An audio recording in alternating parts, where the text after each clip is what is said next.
વધેલી રોટલીને ગ્રેટરમાં ગ્રેટ કરીને તો જુઓ, જાણી જોઈને વધારે રોટલી બનાવશો।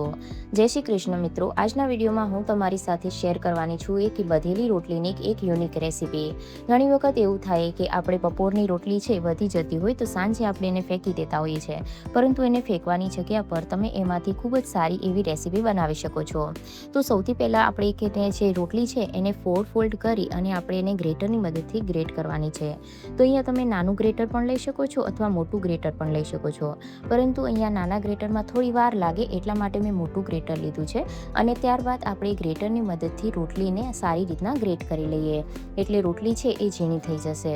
હવે તમે એમ થતું હશે કે આપણે મિક્સરમાં પણ કરી શકાય, પરંતુ જ્યારે આપણે મિક્સરમાં કરીએ તો એકદમ ભૂકો થઈ જતો હોય છે, તો આપણે એવી નથી કરવાની, રોટલીને આપણે ગ્રેટ કરવાની છે।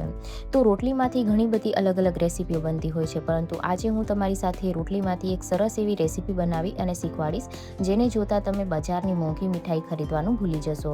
મેં અહીંયા 3 રોટલી લીધી છે, તમે અહીંયા વધારે પ્રમાણમાં રોટલી લઈ શકો છો, જેટલા પ્રમાણમાં તમારે બનાવવી હોય એટલી તમે અહીંયા રોટલી લઈ શકો છો। આ રેસીપી જોતા તમને બિલકુલ પણ નહીં લાગે કે આપણે વધેલી રોટલીમાંથી બનાવી છે। તો જુઓ, આપણે આ રીતના જેટલી પણ રોટલી છે એને ગ્રેટરની મદદથી ગ્રેટ કરી અને તૈયાર કરી લેવાની છે। હવે તમને એવું થતું હશે કે આને આપણે મિક્સરની અંદર પણ ક્રશ કરી શકાય, પરંતુ જ્યારે આપણે મિક્સરમાં ક્રશ કરીએ ત્યારે શું થાય કે એકદમ ઝીણો પાવડર થઈ જતો હોય છે, તો અત્યારે આપણે એનો ઝીણો પાવડર નથી કરવાનો। તો જુઓ, આ રીતના મેં રોટલી ગ્રેટ કરી લીધી છે। હવે ત્યારબાદ શું કરીશું કે ગેસ ઉપર આપણે એક પેન મૂકી દઈએ અને ગેસને ચાલુ કરી લઈએ। ત્યારબાદ હવે એની અંદર 1 ચમચી જેટલું આપણે ઘી ઉમેરવાનું છે। તો અહીંયા વધારે ઘીની જરૂર નહીં પડે, ફક્ત 1 જ ચમચી આપણે ઘરનું દેશી ઘી લઈ લઈશું અને ત્યારબાદ જે આપણે રોટલી ગ્રેટ કરીને રાખી હતી એને ઉમેરી દેવાની છે।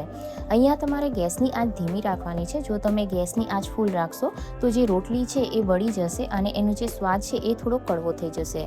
તો આ રીતના આપણે એને શેકવાની છે, ગોલ્ડન બ્રાઉન થાય ત્યાં સુધી ધીમા તાપે એકદમ શેકીશું એટલે ગોલ્ડન બ્રાઉન પણ થઈ જશે અને જે એનું અંદર મોઇસ્ચર હશે એ બધું ખતમ થઈ જશે। જ્યારે આપણે હાથેથી રોટલીને આ રીતના દબાવીએ ત્યારે રોટલી છે ને તૂટી જવી જોઈએ, તો આપણે ત્યાં સુધી એને ક્રિસ્પી કરવાની છે। તો તમે અહીંયા જોઈ શકો છો કે રોટલી છે આ રીતના ગોલ્ડન બ્રાઉન જેવી થઈ ગઈ છે। હવે આપણે એને એક થાળીની અંદર કાઢી લઈએ અને રોટલીને આપણે ઠંડી થવા દઈએ।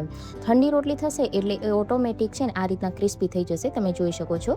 ત્યારબાદ હવે આપણે એક મિક્સર જાર લઈ લઈએ અને એની અંદર આપણે જે રોટલી છે એને ઉમેરી દેવાની છે અને રોટલીને છે ને આપણે ક્રશ કરી લેવાની છે। આનાથી શું થાય કે રોટલીનું જેટલું મોઇસ્ચર હોય એ બધું મોઇસ્ચર ખતમ થઈ જાય છે અને જ્યારે આપણે મિક્સરની અંદર પીસીએ ત્યારે એ સરસ રીતના પાવડર બની અને તૈયાર થઈ જાય છે। તો ઢાંકણને બંધ કરી અને આપણે આને પીસી લેવાની છે। પીસી લીધા બાદ હવે આપણે એને થાળીની અંદર કાઢી લઈએ। તો અહીંયા તમે જોઈ શકતા હશો કે જે રોટલી છે એકદમ સારી રીતના પીસાઈ ગઈ છે। તમારે હજી ઝીણો પાવડર જોતો હોય તો તમે ચાળણીની મદદથી એને ચાળી પણ શકો છો, પરંતુ અહીંયા આપણે છે આ રીતનું ટેક્સચર હોય તો પણ ચાલશે। ત્યારબાદ હવે આપણે એની અંદર એક બીજી વસ્તુ જે ઉમેરવાની છે એ ઉમેરી દઈએ। તો હવે આપણે આમાં ઉમેરવાનું છે મિલ્ક પાવડર। તો ફક્ત આ 10 રૂપિયાનું પેકેટ છે, એ તમને કોઈ પણ ડેરીની અંદર મળી જશે, તો આ પેકેટ તમારે લઈ લેવાનું છે અને આને આપણે આની અંદર મિક્સ કરી દઈશું। જો રોટલી છે એ વધારે હોય તો તમે અહીંયા 2-3 જે પેકેટ છે એ લઈ શકો છો। તો અહીંયા મેં એક જ પેકેટ લીધું છે કારણ કે રોટલી એટલી બધી નથી। તો હવે આને એકદમ સારી રીતના મિક્સ કરી લેવાનું છે। જે મિલ્ક પાવડર છે એના લીધે ટેસ્ટ ખૂબ જ સરસ આવે છે। ત્યારબાદ હવે આપણે થોડું થોડું કરી અને દૂધ ઉમેરતા જવાનું છે અને આનો આપણે છે ને લોટ બાંધી લેવાનો છે। તો અહીંયા લોટ છે તમારે એવો બાંધવાનો છે કે બહુ વધારે પડતો કડક ના હોવો જોઈએ, થોડો મીડિયમ એવો, જે આપણે પરાઠાનો લોટ બાંધીએ તમે જે બાંધતા હોય થોડો ઘણો લૂઝ એવો આપણે લોટ બાંધવાનો છે। તો આજે આપણે છે ને વધેલી રોટલીમાંથી ગુલાબજાંબુ બનાવવાના છીએ। તો જો તમે લોટ છે એ બરાબર નહીં બાંધો તો ગુલાબજાંબુ છે બનાવવા સમય બરાબર બનશે નહીં અને ફાટી જશે। તો અહીંયા તમારે છે ને થોડું ધ્યાન રાખવાનું કે કઈ રીતનું તમારે અહીંયા કને ટેક્સચર છે એ રાખવાનું છે। તો જુઓ, અહીંયા આપણને છે ને 2 થી 3 ચમચી જેટલા દૂધની જરૂર પડશે, વધારે દૂધની જરૂર નહીં પડે। તો આ રીતના અહીંયા મેં છે ને લોટ સરસ રીતના બાંધી અને તૈયાર કરી લીધું છે। તો હાથેથી એને એકદમ સરસ રીતના મસળી લેવાનો। તમે અહીંયા થોડું ઘી પણ ઉમેરી શકો છો। તો આને હવે છે ને થોડી વાર માટે રેસ્ટ થવા માટે મૂકી દઈએ, ત્યાં સુધી આપણે ચાસણી બનાવી લઈએ। તો અહીંયા મેં એક પેન લઈ લીધું છે, જેની અંદર આપણે 1 વાટકી જેટલી ખાંડ લઈ લેવાની છે। તો અહીંયા તમે છે ને ખાંડ વધારે ઓછી કરી શકો છો, જો રોટલીનું પ્રમાણ વધારે હોય તો ખાંડ તમે થોડી વધારે લઈ શકો। હવે જેટલી ખાંડ છે એનું અડધું મેં અહીંયા પાણી લઈ લીધું છે અને આને આપણે છે ને સારી રીતના મિક્સ કરી લેવાનું છે।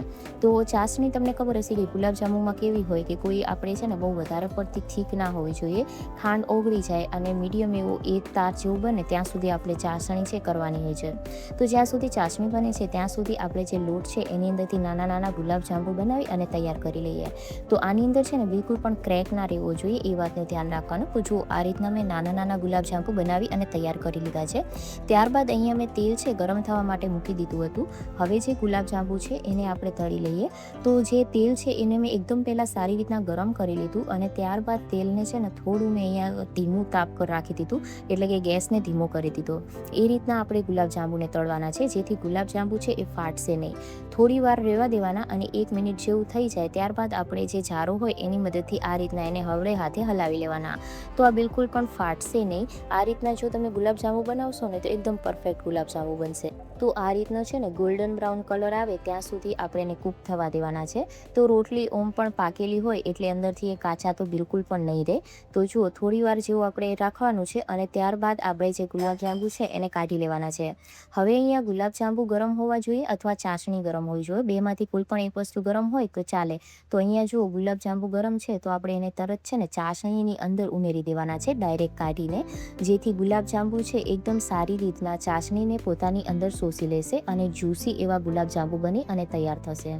તો મેં આને ડાયરેક્ટ ચાસણીની અંદર મૂકી દીધા છે અને આને આપણે છે ને એમ જ રહેવા દેવાનું છે. ઉપરથી આપણે ચાસણી છે ને હલાવી અને ઉપર નાખવાની છે જેથી બધા જ ગુલાબજાંબુ સારી રીતના ચાસણીની અંદર ડૂબી જાય. તમે અહીંયા જોઈ શકો છો આ રીતના. જો તમે કોઈ ઊંડું વાસણ લેતા હોય તો બધા જ ગુલાબજાંબુ ચાસણીની અંદર ડૂબી જશે, પણ આ એક પેન છે એટલા માટે હું અત્યારે આ રીતના ચમચાની મદદથી બધા જ ગુલાબજાંબુને ચાસણીની અંદર ડીપ કરી રહી છું. તો આને છે ને આપણે 5 મિનિટ જેવું રહેવા દેવાનું છે અને 5 મિનિટ જેવું થઈ જશે એટલે ગુલાબજાંબુ અંદરથી પણ એકદમ સારા એવા થઈ જશે. તો જુઓ અહીંયા મેં ગુલાબજાંબુને વાટકાની અંદર કાઢી લીધા છે. કેટલા સરસ એવા ગુલાબજાંબુ બન્યા છે અને રસોઈને કોઈ પણ નહીં કહે કે આપણે રોટલીમાંથી બનાવ્યા છે. કેટલા જ્યુસી છે અહીંયા તમે જોઈ શકો છો. તો મિત્રો આજનો આ વિડીયો તમને કેવો લાગ્યો કોમેન્ટ કરીને જરૂરથી જણાવજો અને વધેલી રોટલીમાંથી તમે કઈ કઈ રેસીપી બનાવો છો એ પણ મને કોમેન્ટ કરીને જરૂરથી કહેજો. આ ગુલાબજાંબુ ખાતા બિલકુલ પણ ખબર નહીં પડે કે આપણે વધેલી રોટલીમાંથી બનાવ્યા છે.